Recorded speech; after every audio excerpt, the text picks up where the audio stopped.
odds are that comment was hilarious. Oh my! What did he say? I would have appreciated right off the bat. a 2-minute warning. I've been in that scenario.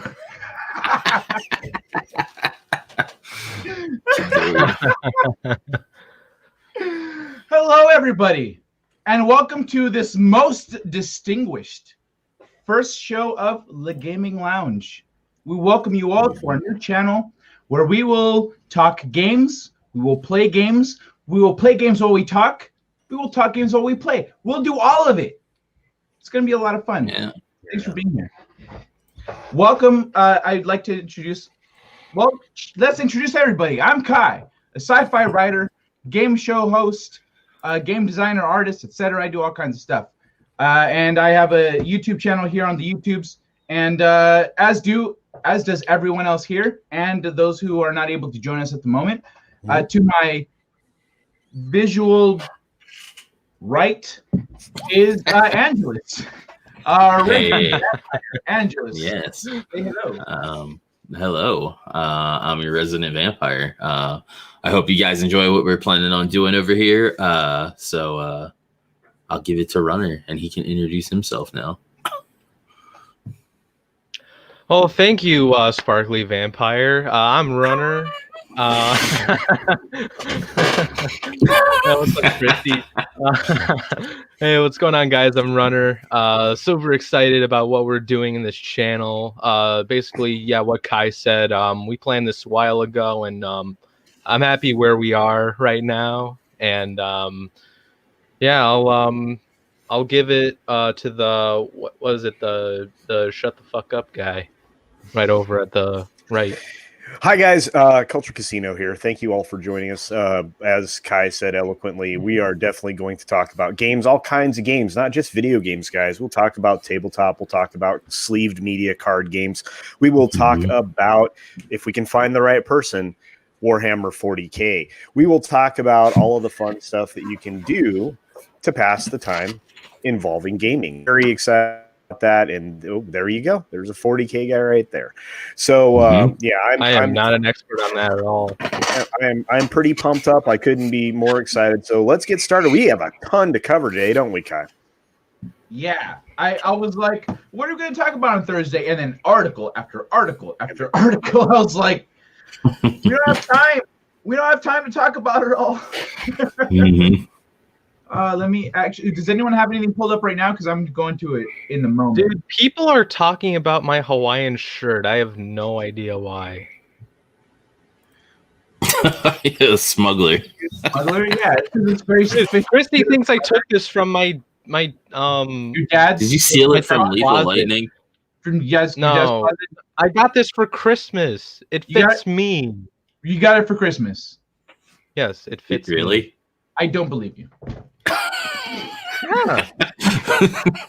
Did you get a gift receipt? Your dad's closet. Your dad, then he's like one of those like 50-year-old like paunchy dudes wearing the Hawaiian shirts and when he's on vacation. Like, is that? It does. No, he can't be paunchy. He doesn't wear Hawaiian shirts. I do. Skinny little guy. You run. Why do you wear a Hawaiian shirt? Let's not talk about it. Culture. I like wearing Hawaiian shirts. They're great. All right. Well, anyway, let's get started. We've got a couple articles to cover. So the first one I want to point everybody to is the PS4 article. That the PS4 exclusivity on a title is going to be gone. So let's take a look at one of the popular games that's going to be available here in the United States here in about a month or so, I believe. So, Kai, if you don't mind sharing the screen, we can get started. Yeah, let's get started, please. All right. Well, popular. This is horse shit. Popular PS4 exclusive coming to Nintendo Switch. This is kind of interesting. It's coming from, which is weird. It's coming from Comic Book, which is odd, comicbook.com. But they've been putting out some decent stuff lately, and they've been right more often than not. So from the article, a popular PS4 exclusive is coming to Nintendo Switch and Switch Lite this April. More specifically, from developer Falcom, and publisher NIS America have announced that The Legend of Heroes Trail of Cold Steel 4 is finally shedding its PS4 exclusivity. It will hit Nintendo Switch on April 9 in both North America and Europe. Meanwhile, a week later, on the 16th, it will hit the Switch in the Oceania region, which means the rest of Europe, right? Or is that actually? I have no idea. Is Oceania like Australia? I mean, I have no idea. It's like Yeah, I that think so. southern. It's that region, yes. Southern It's Hemisphere. that region. Okay, all right, very good. It's the region that lost. They were flying from Australia to wherever, and they were on flight Oceanic something something. That's because that's the region that they were in. It's Oceanic. Gotcha. So anyway, so previously the announcement had come down that this was going to happen on March 18th, but only in Japan. And after Japan, and for Japan, that date still holds, which means Japan will get it before us. But that's fine. However, the rest of the world will need to wait a month to get it. So it's very cool. This is a game that debuted back in 2018, and at least back in Japan, but it was a PS4 exclusive, and Western gamers had to wait until 2020 to get their turn at the RPG. So I think that's pretty exciting. I mean, it really, a lot of these RPG games don't take a whole lot of horsepower, and they can be easily ported. So I think that this is kind of good news for people who like a good RPG game. What do you guys think? I think it's great.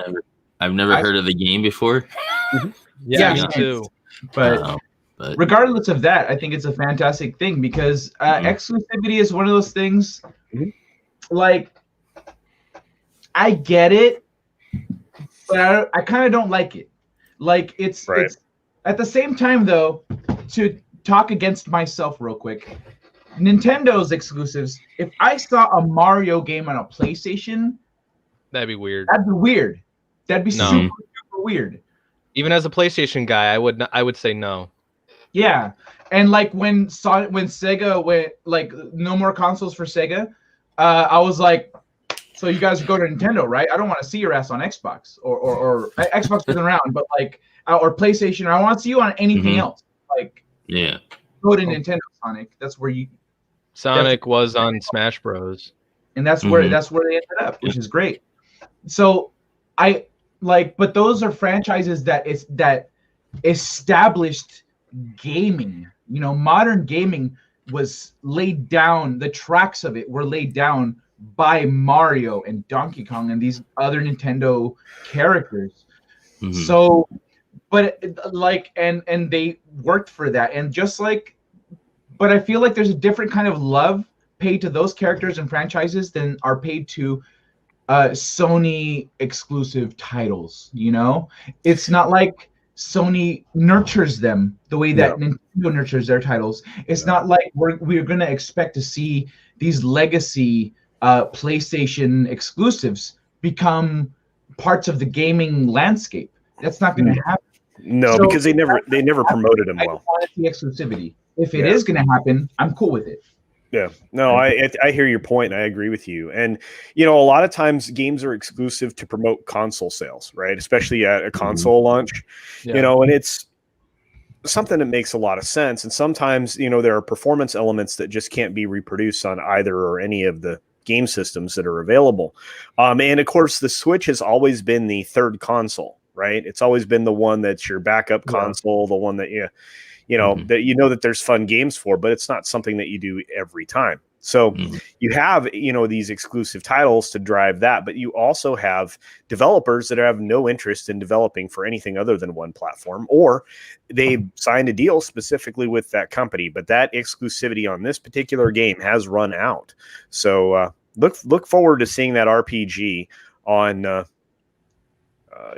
the Switch and the Switch Lite here in just a couple months. So that's pretty cool. And this is a play. I was gonna say, this is a PlayStation exclusive. Because I've never heard of this, and I am a PlayStation guy. So it's primarily this is primarily released in Japan, so not the United States. Yeah, so this is, and if you look at Makini's comment, he actually tells a bit about it. The Trails of Cold Steel is part of a much larger series. And it's been, this video game series is considered the equivalent of the MCU. So, Trails of the Cold Steel series is kind of like the Avengers. So there you are. So I love this comment from Chadgar right here. Yeah. If it is Sonic on Sega, that makes sense. But random games that are not mascots of the system, why exclusive? Again, it comes down to sometimes developers only want to develop for one platform. I mean, there are companies that just develop for PC.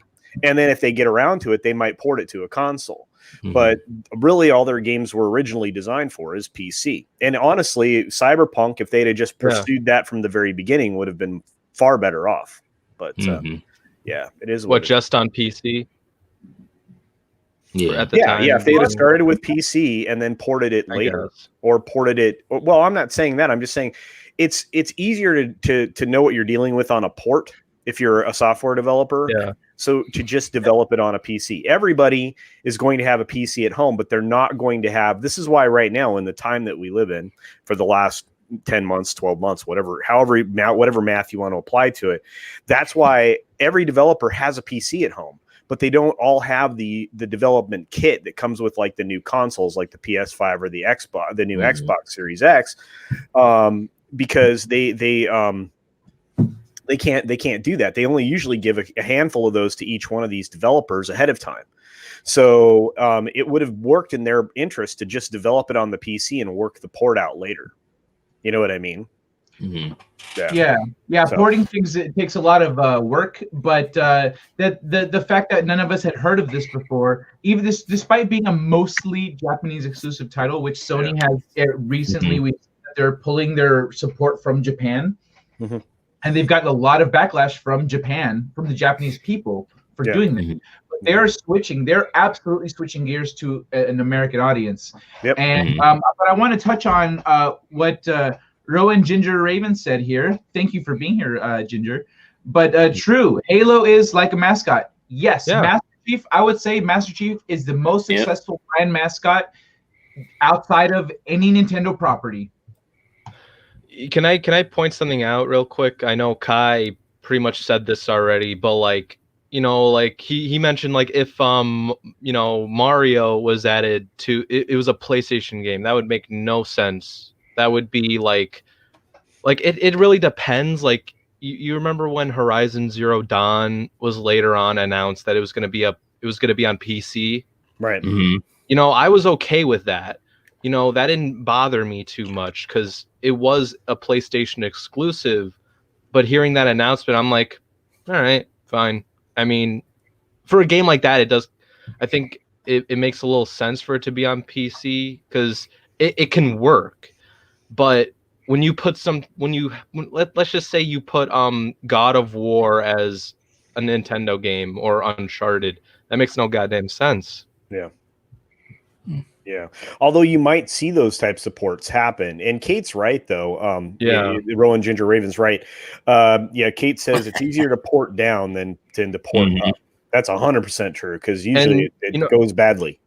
And, you know, she mentions the whole mascot thing. And it's like, okay, like, Master Chief needs to stay at Xbox because that's the mascot. Let's say, I don't know. I feel like there's a ton of mascots for PlayStation, but Kratos is probably the one I could think of as a mascot for PlayStation.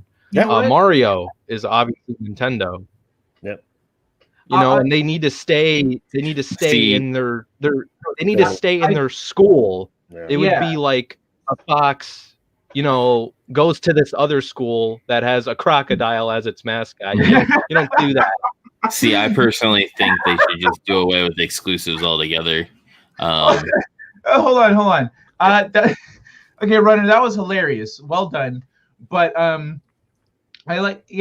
Crash Bandicoot was for PlayStation 1, but they didn't take care of Crash Bandicoot. They didn't nurture Crash Bandicoot. They didn't keep Crash Bandicoot going. Kratos. Thank you, Runner. That's a fantastic Sony example. I'd say outside of Nintendo, Master Chief and then Kratos in terms of mascots for their consoles. And when you said that, Runner, that actually it formed very vividly for me the picture of what those mascots all represent. They represent the best of their console and everything their console is about, you know? God of War for PlayStation, Halo for Microsoft and Mario or Zelda, or just pick one for Nintendo. Well, that's Like, true. Yeah. I mean, it's definitely Mario, though. Yeah, I mean, definitely. It is Mario's definitely been Mario. Mario's been that. I mean, hence Mario World in the theme parks and so on and so forth. But I do want to say that to everybody that have shown up, Christina Nardone, Fat Steven Seagal, Storyman Jack, everybody that just rolled in, thanks for joining us. Appreciate it. yeah, we kind of just hit the ground running, huh? Yeah. We didn't say hi to everybody. We gotta say hi to people, bro. And we'll hit. I'll bring. You go ahead and drop this article. I'll bring up the next one. So. All right, hold on. Let's drop this and then say hi to everybody. We just started pulling up comments and everything. We haven't actually said hi.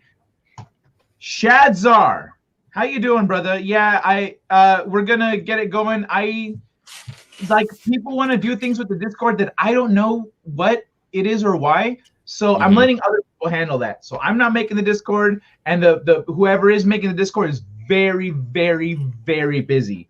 So we're hoping to get it up soon. That's what she said. No time. All right. Angelus, you're in the chat there. Very soon. Macany, thanks for being here. You know what? Wait, let me pull up. Where's the thing here? Hold on.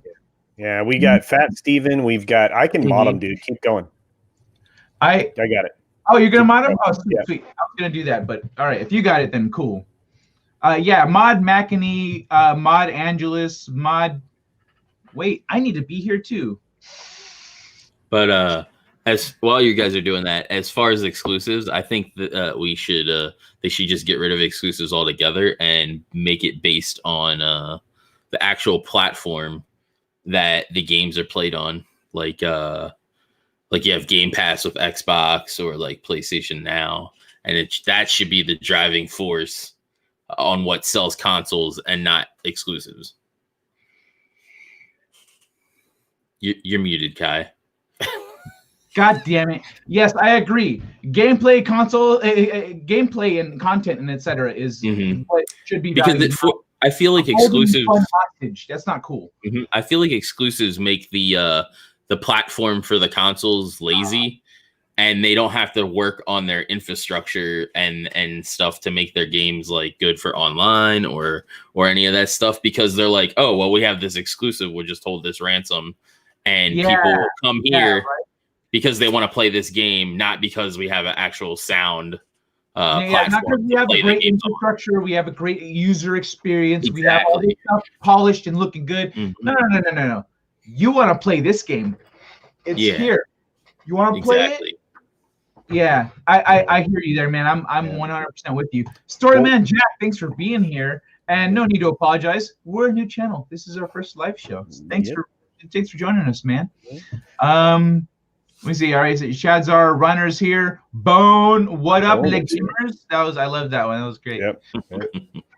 What up, Le Gamers? I pulled up her hello earlier. Ginger, good to see you. Okay, Kate, thanks for coming. Soul Assassin. What's up, Soul Assassin? Hey guys, cool shirt runner. Where did Runner go? What happened? Oh, dude, Runner's internet. It's sketchy. That's right. Who else did I miss? Oh, wait, I just saw. There it is. Apollo Patriot. We get zombies on Breakpoint. That'll be awesome. Oh, I have some news for you, Mr. Apollo Patriot. You're going to get very, very excited. I'll find that article as well. Yeah. Hey, look at all the great people. Do I sound all right? Yeah, you sound fine. Yeah, you sound fine. Okay, great. Perfect. Wait, I'm sorry, Christina. Hello. And also, yes. I don't remember when this is from, and I don't know what you're talking about. Oh, refuse to admit it? Does this have to do with exclusives? I mean, that was our first topic. Refresh my memory here. Maybe.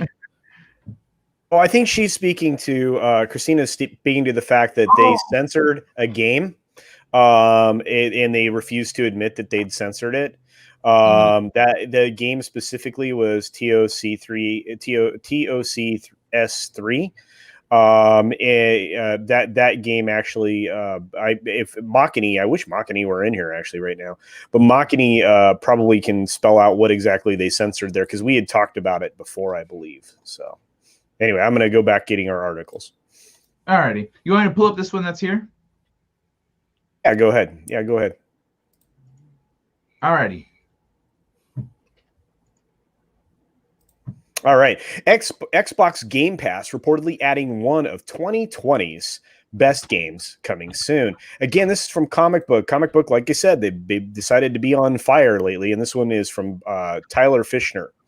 And looks like the Game Pass. It looks like the Game Pass is going to be adding. My gosh, Hades. What about Hades? Hades is being added to the Xbox Game Pass. Oh, they made Bastion? I didn't know that. Yeah. So so if you happen to be a member of the Xbox Game Pass or Xbox Game Pass Ultimate, you are going to get an opportunity to play Hades as part of that deal, and that's kind of a cool thing. We have some people on the panel that have played Hades. In fact, you guys can talk about it probably fairly eloquently. And again, I will keep diving for the articles, guys. I haven't played Hades, but knowing now that it's by the guys that did Bastion, which I really liked, I'm gonna have to check it out even more so now. I have it. I just haven't got a chance to play it yet. I have. I got Cyberpunk and Hades in December, and I played Cyberpunk for a few days, and then like holidays, new channel, all Game Awards. It's just been nonstop, so I have not got to play it. But I'm looking forward to it. I got it on Steam. Let me see, what is this? I don't like Hades because I'm Apollo. Aren't you an Apollo patriot? You're not actually Apollo. You're a patriot of Apollo. So you're an Apollo fanboy, or are you actually Apollo? What's this? Narc? No, go to Soul Assassin's comment. He said Runner looks like a junior narc. He's probably saying Mark, like Mark the Cyborg. What was that, Runner? Do I? What did you think he's calling you? Mark the Cyborg? I don't think that's what he's referring to. No, but I do. What the hell? What the hell is he talking about then? Do yourself a favor, open a new tab, go to urbandictionary.com and look up the word narc. No, I understand that, but like, the M and the N are right next to each other in the keyboard. Yeah, go to Urban Ever think about that?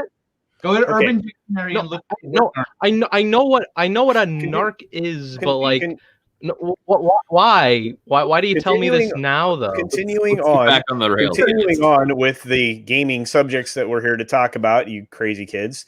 From the description and to describe the game, Hades is a godlike roguelike dungeon crawler that combines the best aspects of Supergiant's critically acclaimed novels, including the fast-paced action Bastion, the rich atmosphere and depth of Transistor, and the character-driven storytelling of Pyre, reads the official pitch on the game.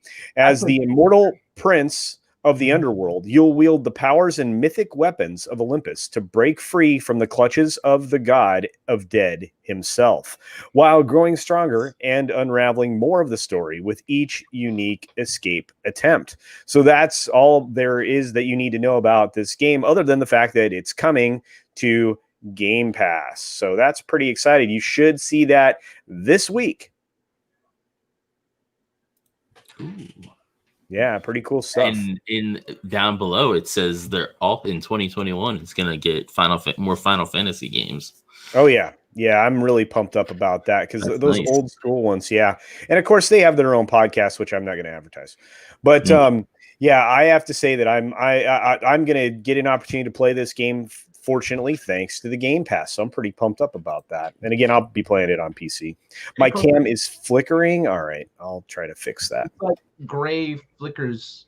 All right, let me see if I can fix that easy. Da-dang. Okay.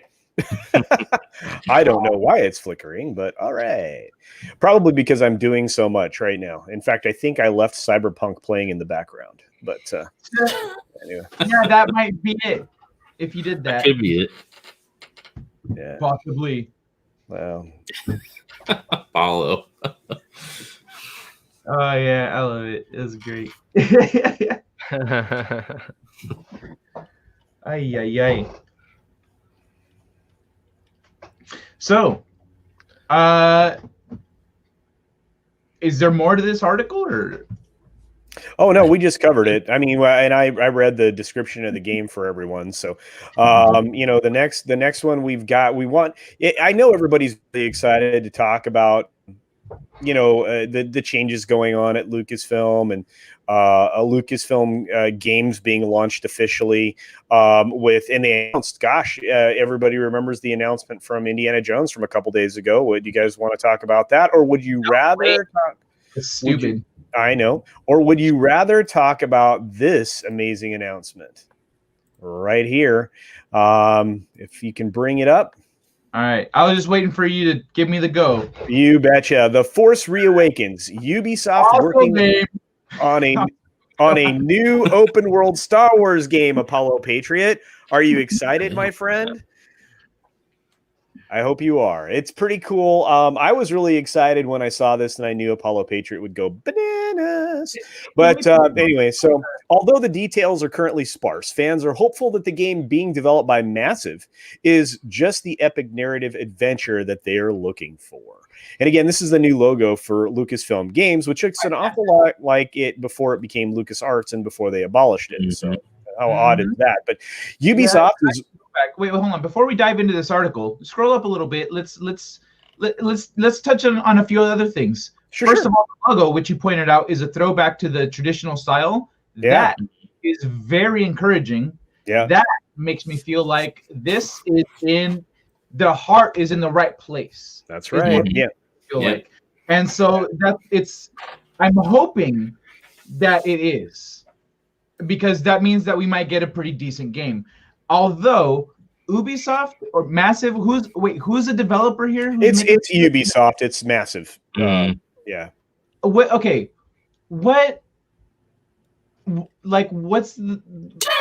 Ubisoft made any open world games or any big Odyssey and all that stuff? Yeah, they have experience with it. I mean, if you're familiar with Assassin's Creed, you know, that entire franchise, or maybe Watch Dogs, or I mean, I can go down a list of them. Is Watch Dogs an MMO? No. But this is an open world game, right? Yeah, MMO. My bad. Yeah. Yeah. So anyway, from the article, so that maybe some of your questions are answered. Ubisoft. Watch Dogs. Yeah, Watch Dogs is something. Yeah, Watch Dogs is Ubisoft.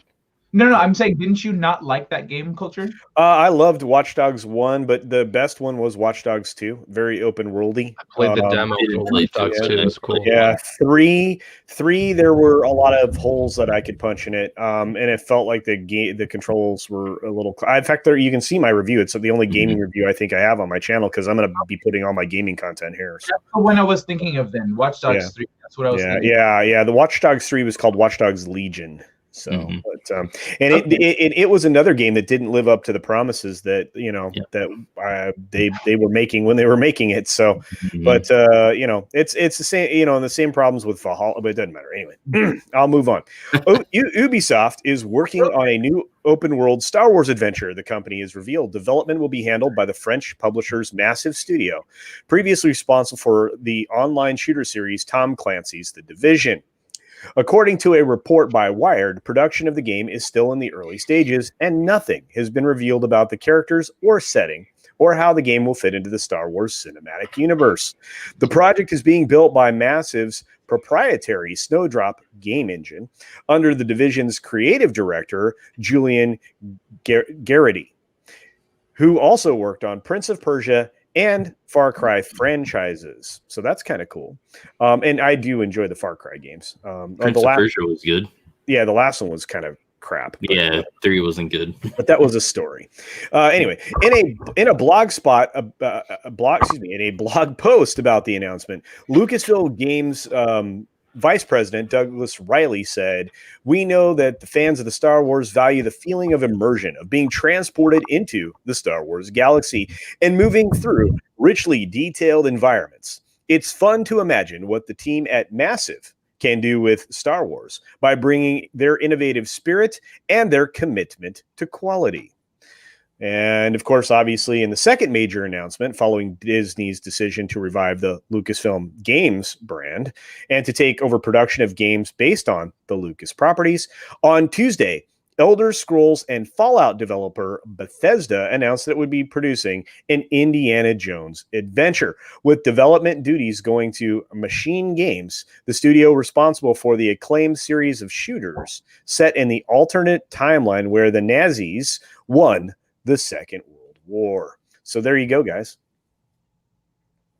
It's pretty cool. Nazis. Sounds like the Razzies. I have to be careful, we have these magic words here on YouTube, and so just the pronunciation made me laugh. No. And this is really truly some fantastic news, guys. Mhm. Far Cry I enjoyed. I mean, I really liked being in India or near India doing the wild stuff in that one. Like I said, I mean, I have high hopes for it. I think Massive will do a decent job on the Star Wars game. And I really want Bethesda to do a good job on their Indiana Jones game. I just don't anticipate nearly as much from them anymore. And that's sad, because they used to be the ones we kind of pointed towards, hey, eventually it'll get better. It's pretty good now, it'll get better. Now, hopefully that's something we can say about CD Projekt Red after their announcement today, but I'm sure we'll get to that in this show, which is going to be a long one, guys. So thank you for being here. It doesn't say when the alpha and beta test is for the game Apollo Patriot. And when that news breaks, I guarantee you we will cover it. I'm pretty pumped up at what we could see from a game developer going back to its roots. In fact, the article further talks about how it's gone back to its roots because Lucasfilm Games was originally formed by George Lucas in 1982 and then renamed LucasArts in 1990. And this is a change of direction for Disney, which bought Lucasfilm in 2012. Well, guess what? Lucasfilm's been doing a lot of changes lately, so I think that's pretty cool. So I'm very excited about that. EA's exclusive access has created a bottleneck for Star Wars games, just as the wider brand is expanding.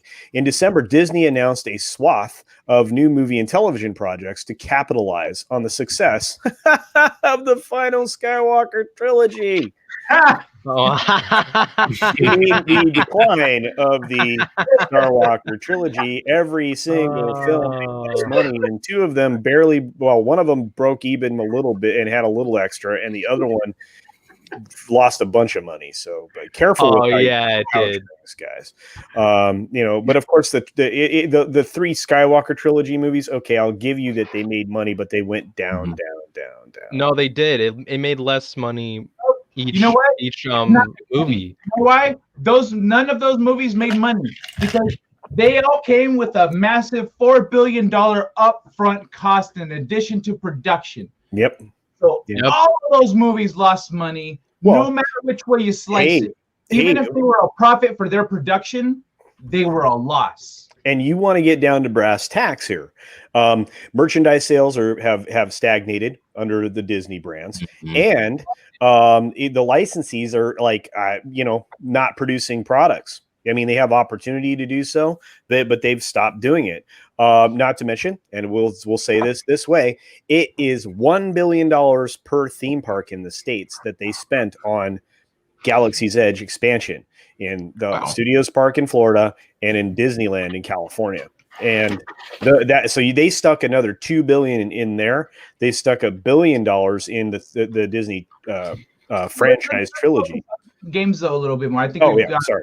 Long enough. No. I'm sorry. I was just expounding upon what you said. It's here. I hear you. I just went on a quick rant because of this shit, and then I know honestly, I know you could just talk Disney forever. Oh, absolutely, yeah.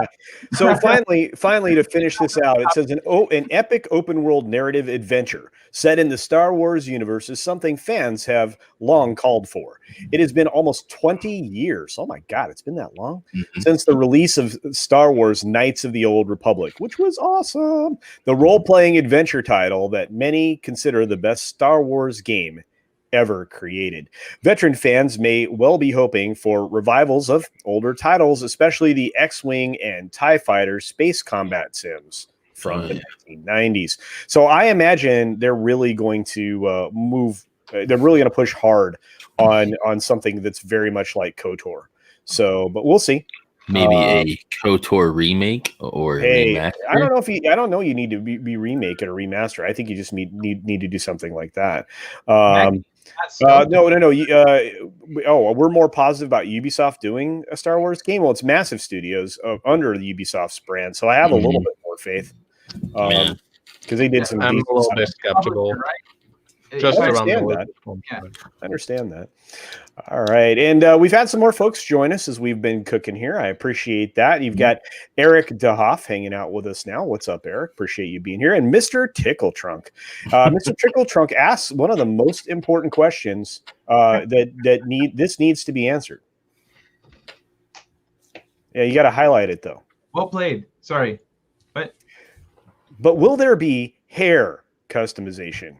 Inquiring culture casinos want to know. That's right, we do.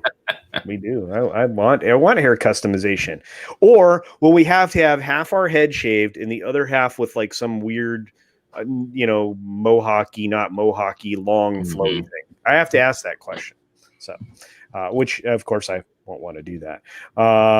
And you know what, Mr. Tickle Trunk, you're not wrong. They are they're very much focused on some of this stuff, but I think that Massive may be able to sidestep some of that because Star Wars is already a diverse platform. It used to be a really diverse platform. Then they limited the diversity in the Disney trilogy by forcing things to be in a particular way.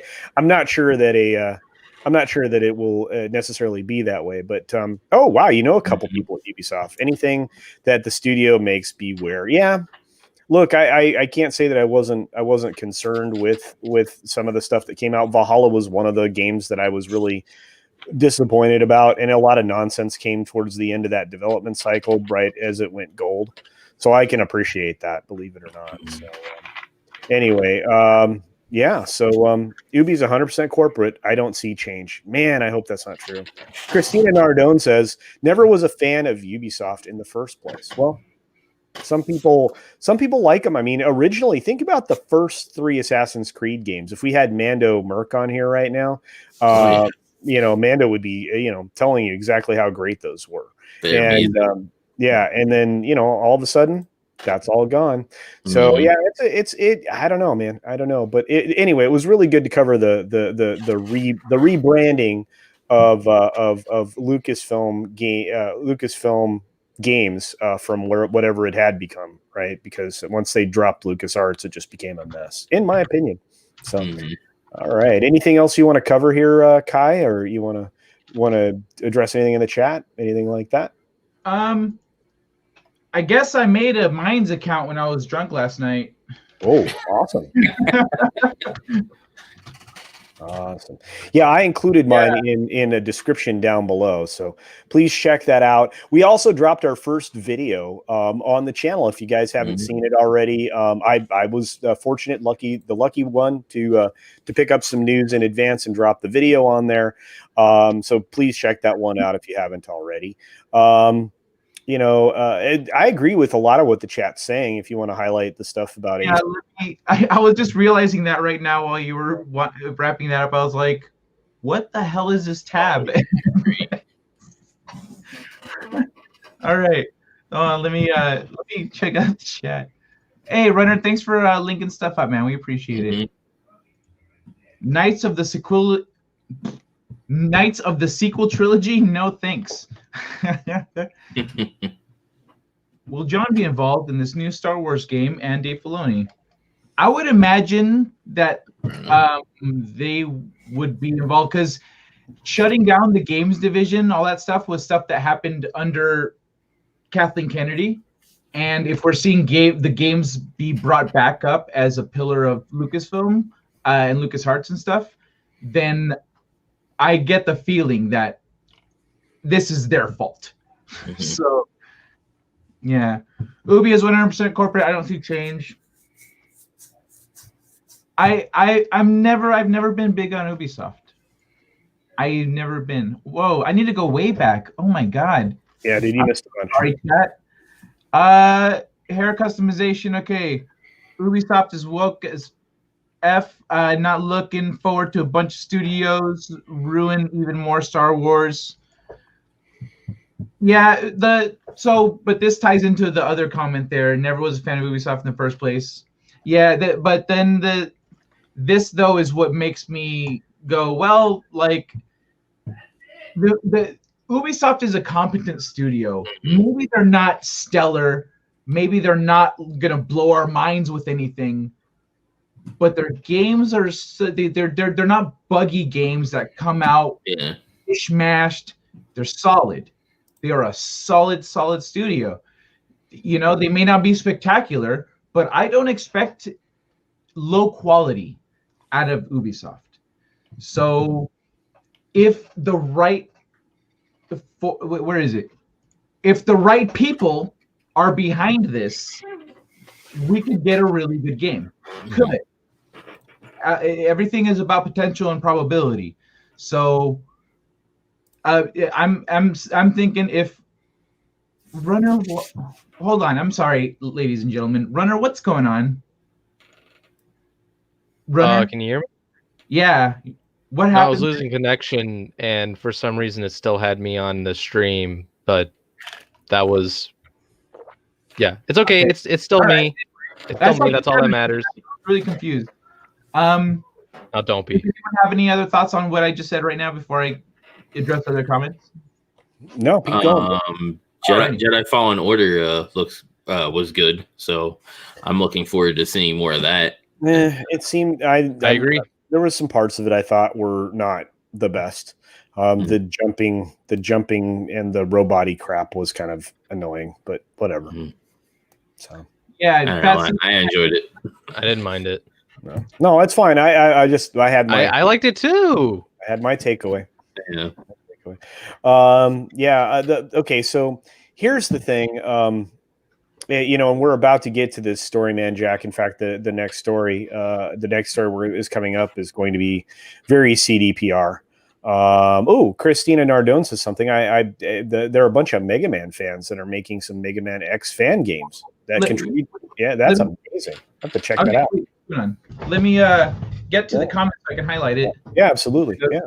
Yeah. Fat Steven, totally right. They are different departments, but seeing as the games thing got like just totally turned off as soon as KK took over, and now it's getting turned back on. I imagine that department is being headed by people who we have come to trust with Star Wars. Cool. Rock and roll, man. Storyman Jack. I am lost on the whole Cyberpunk thing. It runs okay for me, a bit buggy, but it is fun. I do play on PC though. That's it right there. Yeah. That's it, Jack. I play on PC too. I've had some issues, but overall it was a pleasant experience. And when we did I don't remember which channel we were on, when we did the Cyberpunk day, release day, and I was playing, we saw some bugs, but overall it was good. And I said, yeah, this seems good to find a release, like deal with the bugs. But Runner here played it on PlayStation. Runner, what was your experience on PlayStation? And Angelus. Oh, and Angelus. Both y'all. So I'd probably say the same thing as Kai, really. I feel like I'm for PlayStation, I didn't get the worst of it because some players say like, oh, it's not playable or they had to return it. I haven't gotten there yet. Yeah. And I probably won't. I still have the game, but I'm not going to play it until they fix all this crap because the crashes are annoying as heck. But I don't believe in just returning a game because of all that because they can fix it. Yeah, crashes are probably the only big annoyance that I have. Yeah, me too. There were some like at first like graphic stuff, things not rendering in, but they patched that out. I do Yeah. feel like some of the later patches though have made the crashing more frequent. Because I used to be able to stream for at least 4 hours playing the game or a little longer, and then it would crash. Now it's like 2 hours, if that. Oh wow. So No, Also, Eric I was July. you made a good point. mhm. No, you make a good point, Angelus, real quick. Like, I remember when one of the new patches came up, and like, I'm like I think I'm like 5 seconds, like the game just started, and then it crashes right away. Like, what the hell? I haven't had any of that. It's weird. I know the one patch fixed some lighting stuff, but then I'm noticing other areas that lighting was all right are now messed up. So like they keep adding patches, but then it messes some other stuff up, which is normal. That happens with patches all the time, but it's just annoying. I wouldn't say it's game breaking, but other than that, yeah. Yeah, no. I'm just gonna wait until they do. Like, I would have picked in it 10 days and see how things go, and then go from there after that. Well, I'm unique. Like, I would have picked it. Oh, sorry. I was gonna say real quick, like I would have picked Cyberpunk as probably game of the year, but I couldn't because of all that stuff. Hey, Stieg. Good to What's up, see you, brother. Stieg? Good to see you, man. Steve's What's going on? a lot of fun to hang out with, man. Oh yeah, He's Steve's a blast. Good dude. So much fun. Yeah, I need to stream with him more. Well, I have July's play experience, but yeah, I actually have a unique play experience because I have played both on the PC and on the PS5. And on the PC, now I have a pretty robust machine. Now it's very, very new, and I didn't have the kind of problems actually until the patch, like Angelus was talking about, until later on. Those minor glitches aren't that big a deal. I wasn't having game crashes. Now on the PS5, I have played the game, and to date, nowhere close to even through the first part of the first act, I've had 11 crashes so far. And yeah. Now here's the thing: I try to do all the side missions before pursuing the main quest items, because obviously you get experience and money and all of that, which the game actually anticipates because there's different dialogue lines that go along with your pursuit of those endeavors depending upon what level you're at. I have completed the game Cyberpunk on the PC. I am miles away from doing it on the PS5. So it is an amazing experience with, gosh, I can't even remember having a crash on the PC. I had some glitches. I had to restart because I got stuck, because I got glued to the map or whatever you want to call it. But outside of that, I mean, and you know what, that actually only happens when you're in when you're doing the camera scanning. So you grab a surveillance camera and then you get hit by somebody. That's usually when you get rooted. So, I didn't have that, but I did have a part where like there's like a pole and then there's a wall and then this other thing, and I jumped down from a ledge into that area and couldn't get out. And then I'm like, what the heck? They should have like at least an unstuck feature like some games do. Actually in WoW you just type /unstuck, right? Yeah, exactly. No. But it's it like I said, I just didn't have the negative experience everybody else was describing. And to that end, I actually just pulled up an article and I believe I shared it. Okay. I'll put it up right now. I was like, I missed that Mega Man comment that Culture brought up earlier, so I was looking for it and I found it here.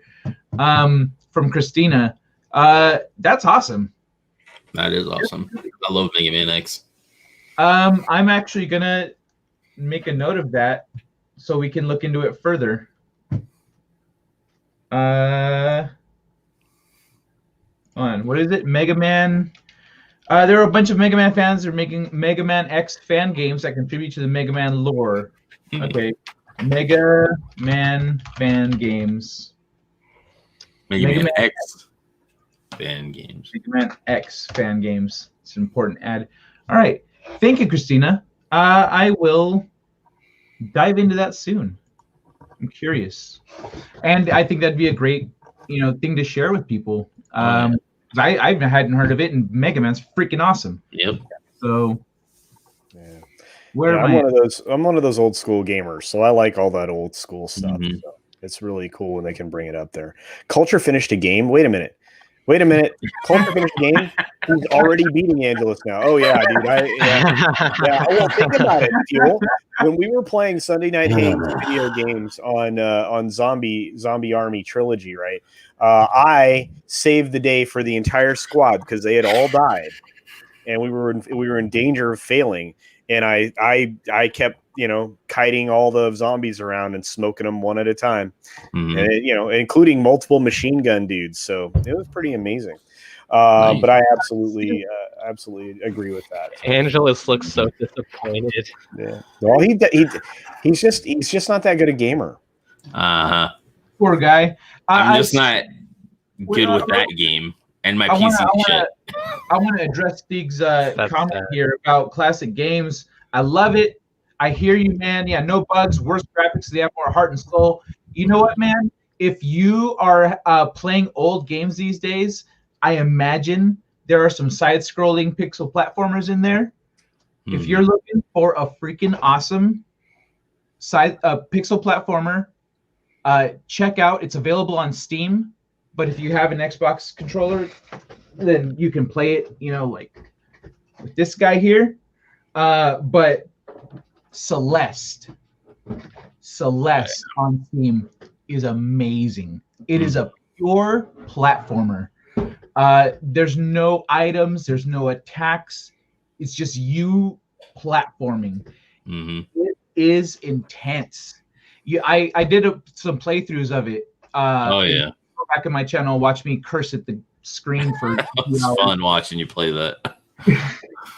I think I'm gonna play it more because I haven't cleared it yet. I've beat it, I haven't cleared it. Yeah. So Stieg, I would highly recommend Celeste. It's not very expensive and it is amazing. It will frustrate you to hell. You're gonna love it. Hollow Knight is another one that is a really good side scroller that I've been playing. That's on your list. It's like got Souls elements, so it's like super hard, like the boss battle. So you'll like keep fighting those same bosses until you finally get the pattern, and then you can beat them. But it's awesome. Thanks for the recommendation, Fuel. Sin is getting a remake. It's just enhanced graphics. The original came out this year. That's cool. Yeah, and Stieg is throwing out some recommends too. Man, we've got some great people doing a lot of game involvement. Yeah, this actually happened in the last 24 hours. The president or CEO of Cyberpunk came out and made a public apology and a lot of things, including this roadmap to development. And of course, they put minimalist on there, of course, but in the entire title and going through this Paul Tassi article, who my thoughts on him are well known. But anyway, making sense of Cyberpunk 2077's new minimalist roadmap for 2021. And as you can see here in the graphic, it looks like we had the release dates of the hot fixes going into 2021, and now we have patch 1.1, which I believe is either just happened or is about to happen. 10 days. And then patch 1.2 is shortly after that. Free DLCs will show up sometime around month 3 or 4, and free next gen console update will hit like real close to the end of the year, and then we'll be headed into 2022. So at least, you're starting to see what's happening during this multiple updates and improvements cycle that's right here. So reading from the article, yesterday, CD Projekt Red, posted an apology video for the state of Cyberpunk 2077 at launch, though one laced with a fair amount of excuses, and the entire thing felt a bit off. Not to mention, it's been more than a month since the release. Past the video, they have rolled out an Our Commitment campaign to talk about how they are going to fix the game, and they released a roadmap of their future plans for Cyberpunk this coming year. Well, okay. As you can see above, it is pretty non-specific, and it has a bit of bad news attached to it. I thought I'd go through and analyze this, considering how little information is actually on it. But if you watch the video, read the FAQ, and there's more than you can extract from it. Patch 1.1, there is no date shown here, and yet CDPR says they will indeed roll out this patch in January, as originally promised within the next 10 days. So it will be here before the end of the month. The next two patches at least seem to be mainly about fixes and crashes rather than adding any new features or addressing larger scale problems.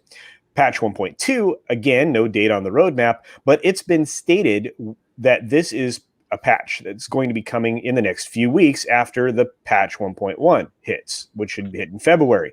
This patch is supposed to be larger than 1.1 with even more fixes. Keep in mind, this isn't just bug squashing for its own sake. CDPR has intense eyes on them from lawsuits monitoring patch fixes to Sony, which has still not let Cyberpunk 2077 back on the PlayStation Store after its removal. Free DLCs. Sorry, guys. Free DLCs. I'm trying to choke back the, stuff. Free DLCs. Given that we don't have a date for the patch coming within the next 10 days, we certainly don't have dates for anything else on this map. These DLCs were supposed to be coming early in 2021, but they have been pushed back to some extent because of the bug fixes that are needed first. And before anyone gets too excited, just keep in mind that the scope of the Witcher 3's free DLCs were pretty limited. These are not expansions. These are more likely to be individual items added to the game, new clothes, cars, guns, etc. Or a few individual missions, perhaps. They might also slide in things that should have been there from the start, like, say, a barber as free DLC. So we'll see. Customization options, please. Yeah, exactly. Oh, thank God. Yeah, Please I would not expect this until spring now. March, April, May. Excellent. And of course he talks about the next gen update, but there's some of the stuff, multiple fixes and improvements he goes into a little bit here. I'm not going to read the entire article. To summarize, I mean, he's not real thrilled with the state of the game. Nobody was, right? It wasn't quite what they told us we were getting, and it felt like a problem to all of us in the gaming community, since we put so much faith in CD Projekt Red. We even excused the multiple delays that we had to tolerate, since this game was supposed to be released, early in the early part of last year. So it's troubling. I don't know. Anybody have any thoughts on any of this news? I'm excited to play the game if the patches fix things. Yeah. I'm excited to play the fixed game, like the patched version of this game. For me, it wouldn't be so bad if I wasn't streaming through the PlayStation, because I could just start the game back up and just keep going. But because I have to start a new stream every time I crash, it's just like, So hopefully I either get a new computer by the time they fix this, and just buy it for PC and just do my playthrough that way, or hunker down and just wait until they fix it. Well, the media's response to this has been, kind of what I expected, which is incredibly negative.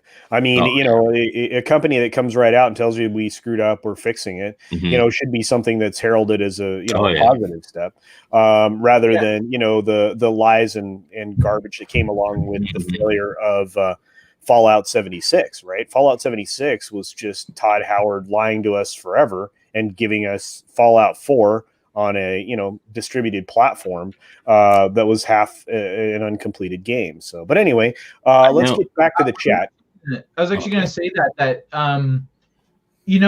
public apologies from CEOs for big screw ups used to be a thing. We haven't seen that in a while. Our culture has moved into a very into a place where people don't take responsibility. And so for me, the CEO actually coming out and making an apology is a big deal. I don't know why all you assholes are going off camera, but I think that's a fantastic move on their part, and it's something that we don't see very often. and should be encouraged and supported. I love that they actually straight up apologized. Most companies would just be like, "We're gonna fix it, okay," and then they just move along. But they actually apologized. That's something to take note of.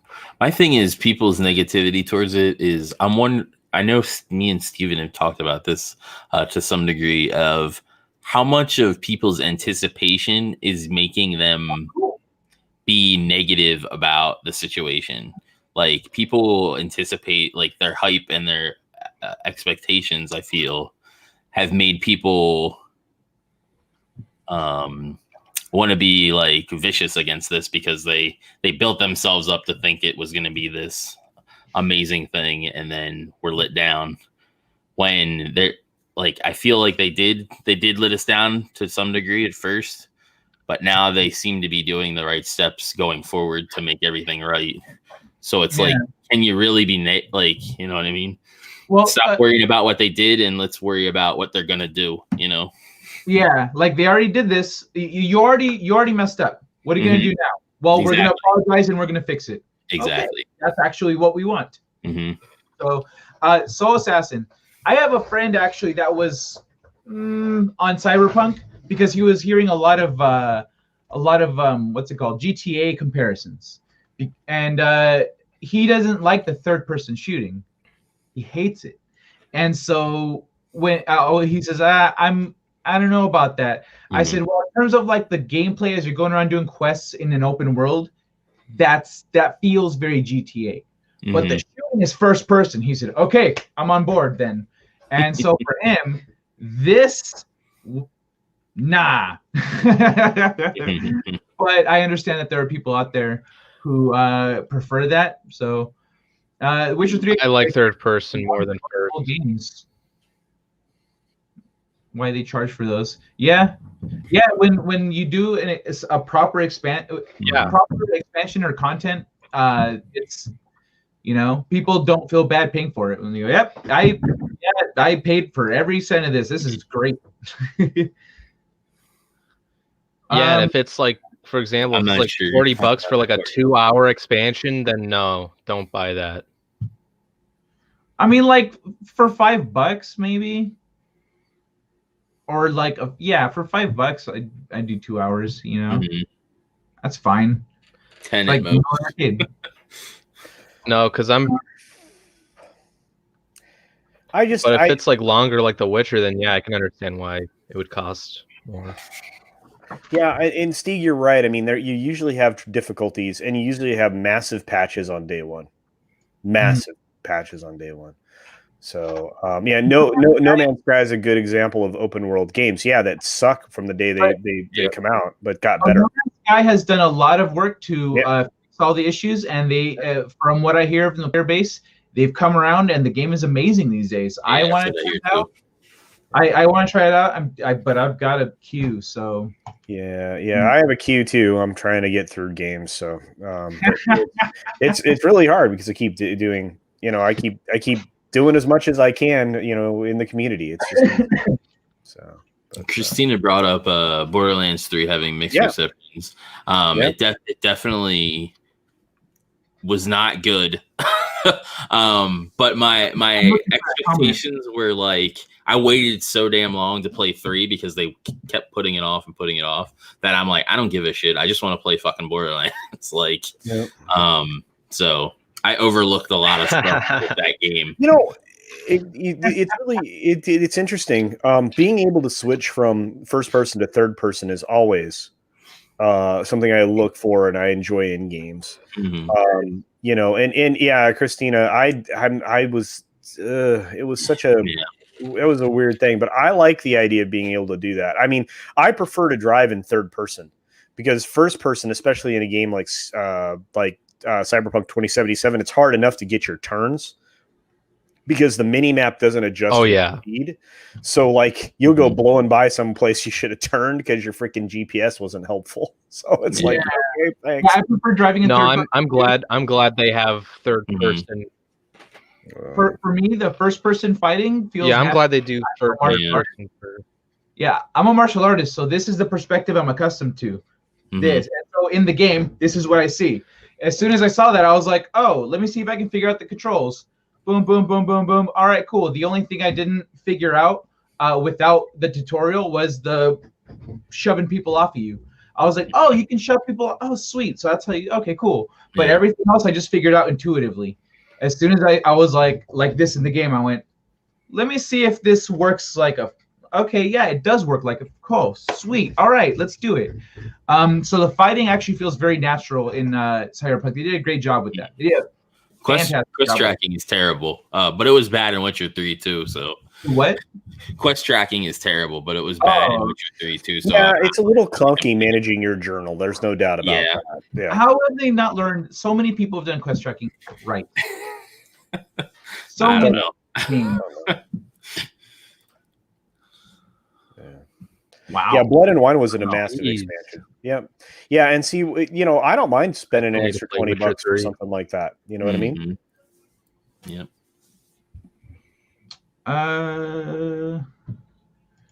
Metal Gear. Oh, the article went away. Pre-sequel was good.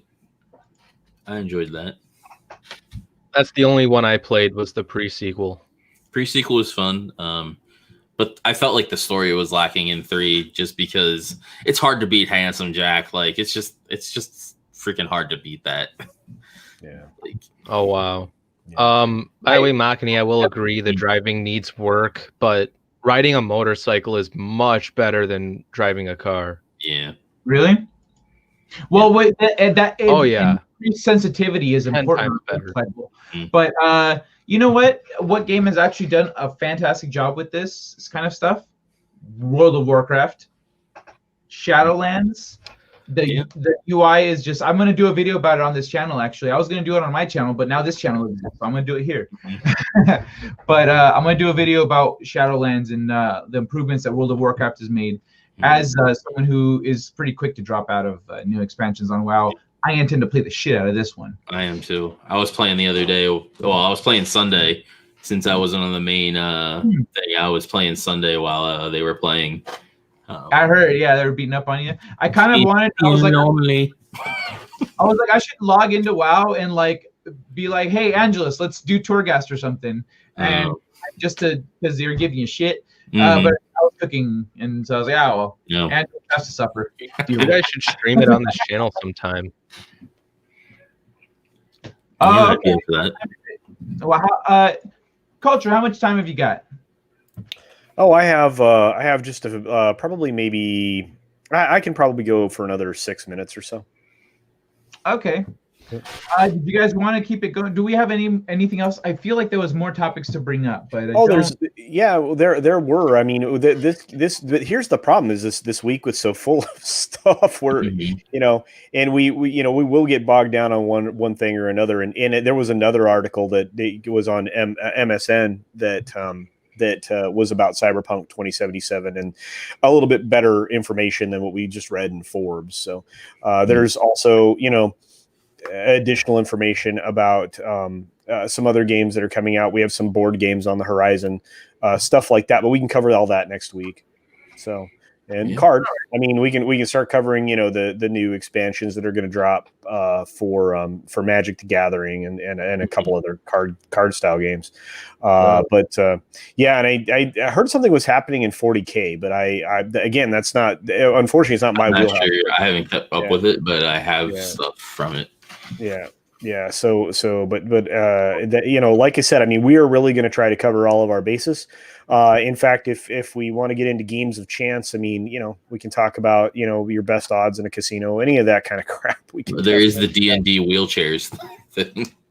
Oh, that's right. Yeah. You know what? You guys can cover that one, when I bounce out. But yeah, I mean, my opinion on that early is, so dumb. Yeah. Go ahead and grab that, and I will drop out of here, guys. Thanks for having me. This is great. I love the fact that we launched this channel. I have no clue what it is. Yeah, you're about to find out. The article is ridiculous.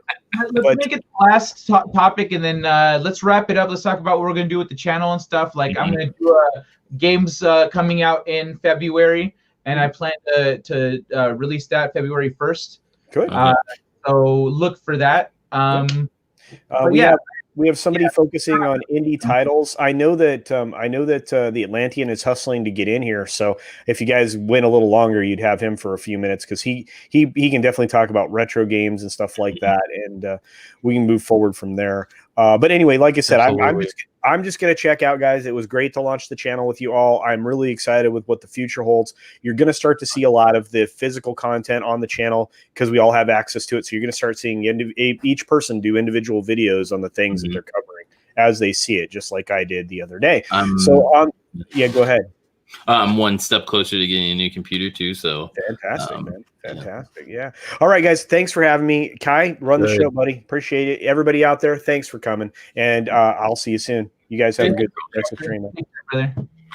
See you, Culture. Come on, cat.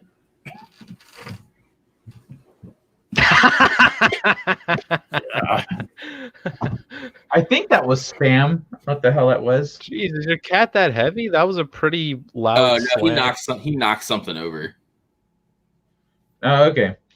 Was it your bowl cereal? Let me see here. I saw Arch got hacked and then banned. Last I saw was Arch got hacked and then banned from the Young Turks. Haven't responded to him since the Bitcoin videos appeared. What? They must be talking about something in the chat because we were not talking about that.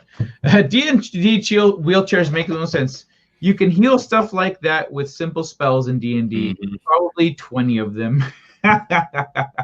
That's true. But you know what? For a low-level character, that would be a lot of money. That would be a lot of money on the daily to do that. You can't enchant yourself unless you buy an item that you can attach to you that is permanently enchanted that does all that stuff. That's the most economical solution to that in D&D. Otherwise, you would be screwed. You would be in a wheelchair. And you know what?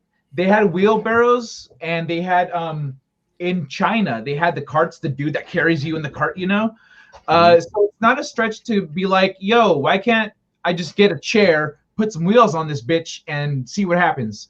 Like it's not unreasonable. It is kind of dumb, but it is also very practical because it's not expensive. It's not as expensive to build a wooden rolling chair as it would be to enchant an item that allows you to walk if you're paralyzed. Died with 4th edition. They turned into Disney Star Wars. Fourth edition. That's why 4th edition doesn't exist. I liked 4th edition. 5th edition actually fixed a lot. I liked 4th edition. Right? I'm it sorry. Did a lot of stupid too. It did a lot of things dumb. 3.5 is still 3.5 is still my favorite. I liked 4th because it streamlined everything and made things less complicated. 4th edition, really? You liked 4th edition? 5th edition streamlined, and they even changed. I haven't really played 5th edition. I would play custom. But, the game that my buddy playtests is very not very much mechanics and more role play. So I like the fact that there's very little mechanics in 4th edition, and it gives you it gives you more ability to just role play, and then the mechanics and stuff are kind of secondary. That's why I like 4th. Angels, hold on. Shadzar, TYT is the Young Turks. Team YouTube, who refers to them that way? No. Yeah, TYT is I don't. But it makes more sense. I would not think of that as Team YouTube. Where did that come from?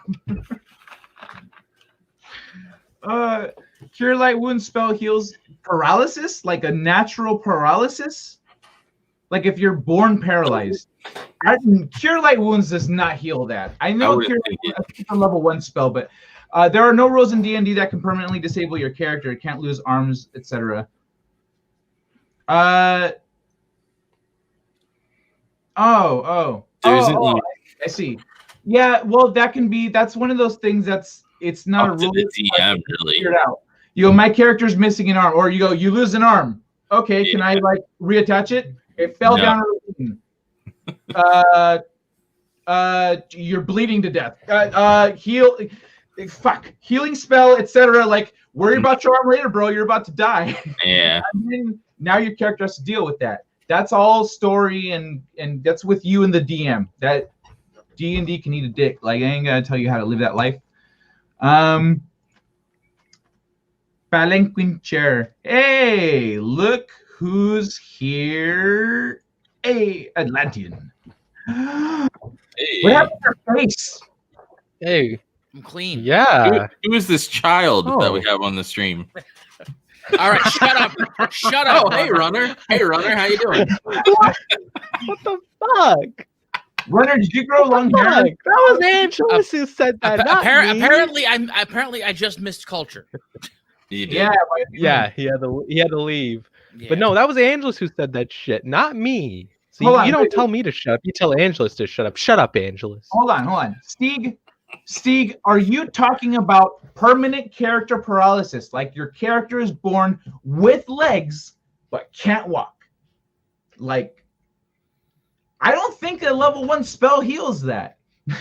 It doesn't.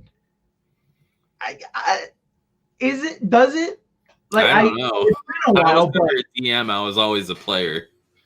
I've DM'd. I just never dealt with that. I never it occurred to me. You know. Mhm. I actually turned.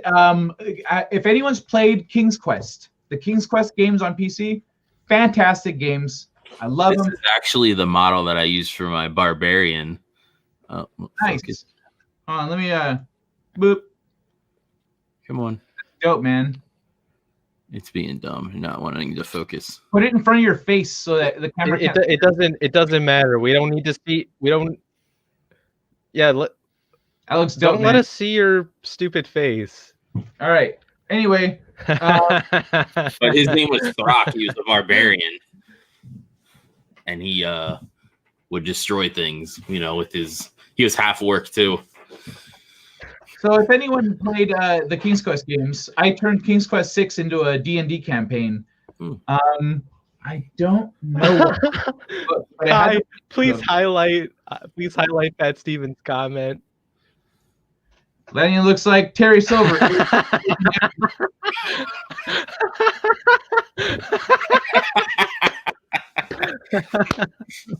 I hate you right now. I just want you to know this. Stay tuned for Cobra Kai season 4. Right here on my gaming lounge.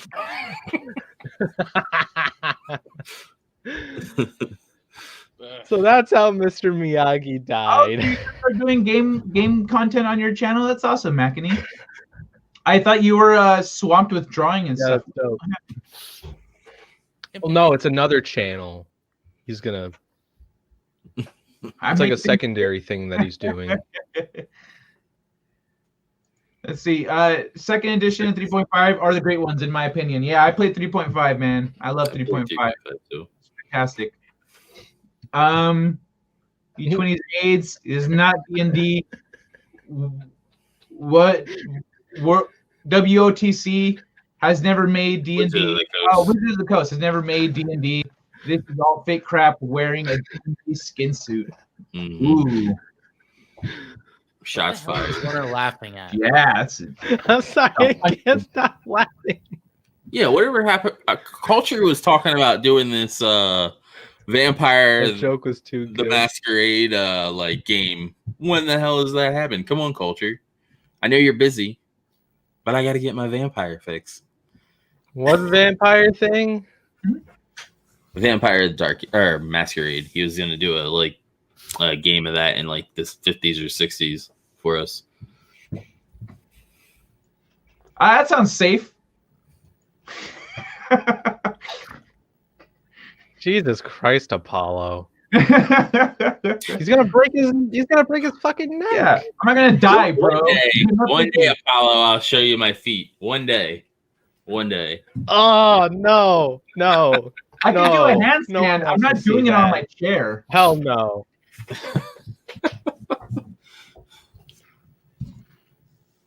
What the hell are you talking about, Shads? No one wants to see your fucking feet, Angel. Sababat? I know that's not. You know what?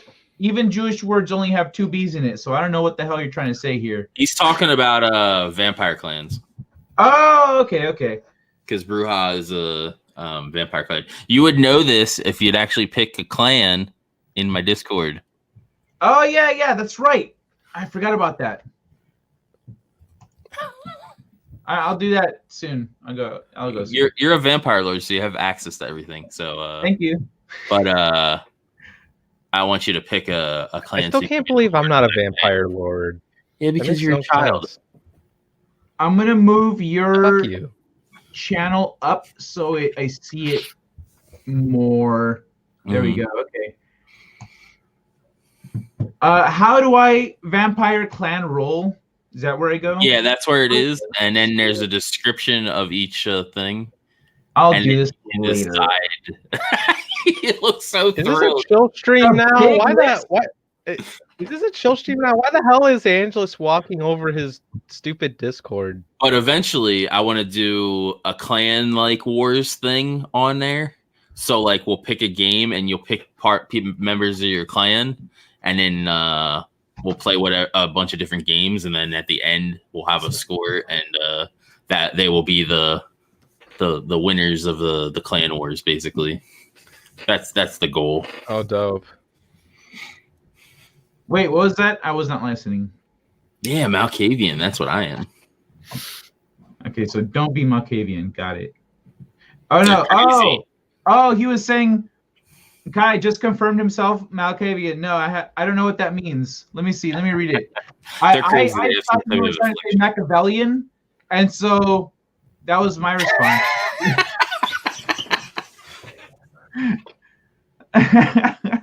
Malkavian. There it is. A clan fractured by madness. Each member irrevocably suffering under the yoke of insanity. Mm-hmm.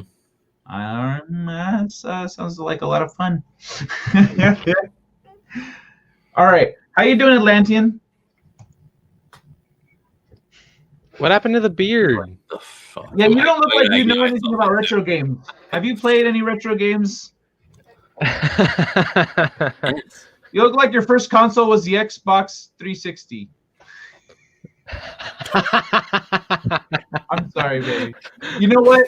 I'm just saying, if I get rid of this right here, if I get rid of this, baby face.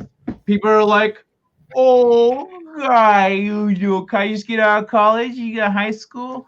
Like, yeah, it happened every time. So I feel you, Atlantean. We love you, man. He's like, I'm gonna kill you all. Why did you shave though? Out of curiosity, not teasing. Because at a certain point, I end up looking like fucking Davy Jones, and it gets too hard to manage. That's why I keep it like here. Yeah, I didn't do that. Obviously. All right. It'll start growing back in like a couple days. It's just it got to the point where trimming it wouldn't be enough. You know. Mm-hmm. I hear you. All right, man. Well, we're looking forward to next episode of the Gaming Lounge, the return of Atlantean's beard. Next week. Revenge of the Beard, right? I fucking Christ. That's awesome. Yeah. I still have my player's handbook for Dark Ages. What did she say? What looked fine? Your face looks fine. You got a fine looking face. Yeah. The thing is though, just because the beard looks good doesn't mean it feels. It just, you know what I mean. I grow a little bit of facial hair, and it feels weird, and I have to shave. You'll grow up into it. Don't worry, Runner. It's okay. I know.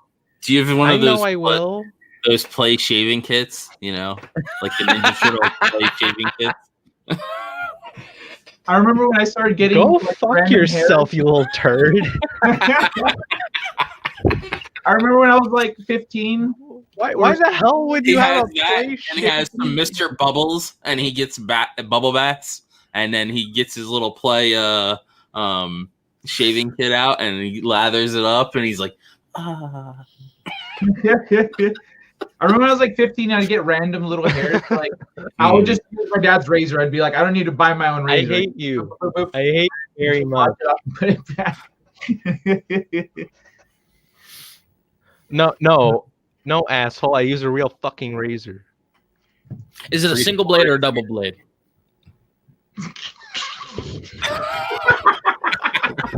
Double one of or those triple. I don't know. I don't pay attention. Disposable blades. It's not It's not Yeah, single. it's like what do you need? Yeah, he used Runners the blades butter a butter knife. knife. He just uses a butter knife. How much hair do you got there? I don't know, just a little bit. Mm-hmm. I don't use that. Yeah, guys, come on. And I don't use a single blade. A single blade is dumb. Yes, but 5 blades would be too much. I don't use that many. With this easy. Yeah, sometimes the peach fuzz is annoying as hell to deal with. Jesus Christ, we're not even talking about games right I was now. about to say, what? Like, are we going to talk about games anymore, or should we wrap up the stream? Because My mug came done, on I the screen think. and y'all just went speechless. Like, what the fuck happened to him? It's not my. Okay, it is my fault. that's not true. my That's fault. true. Yeah, we were talking about games, and then you showed up, and we're like, Yeah. what? I should have just stayed off camera, but whatever. What were we talking? We're talking about D&D. That was it. Yes. Yeah. Anyway, Yeah, I don't. I don't nothing about D&D, so I'm probably not going to talk much about it. Oh my god! All right, y'all. Let's call it a day. Yep. Atlantean, did you have any game stuff you want to talk about? Nope. All right. All right. Atlantean's been doing a playthrough of Majora's Mask. I think he's got 1 or 2 parts left to go. I'm not quite sure. But he's on I part 5 now. don't know how many parts I have left to go. I just number them as I start That's the what I stream. do. Man.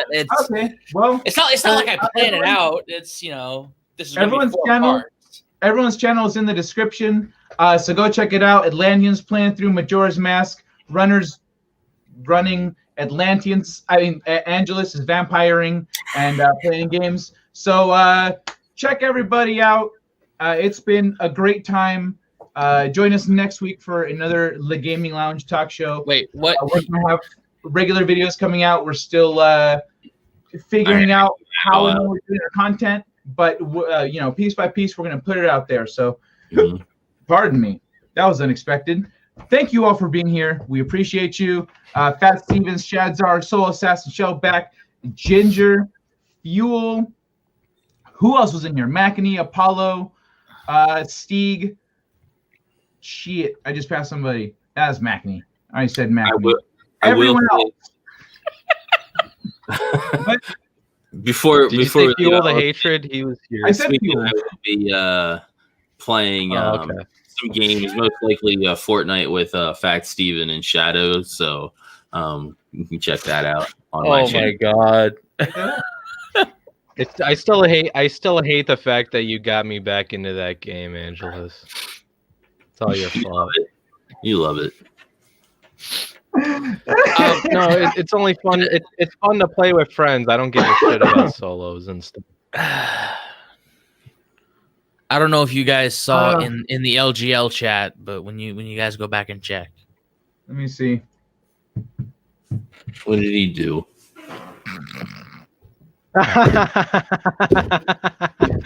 Oh, you gotta share it right now. I'm doing it. Oh fucking hell!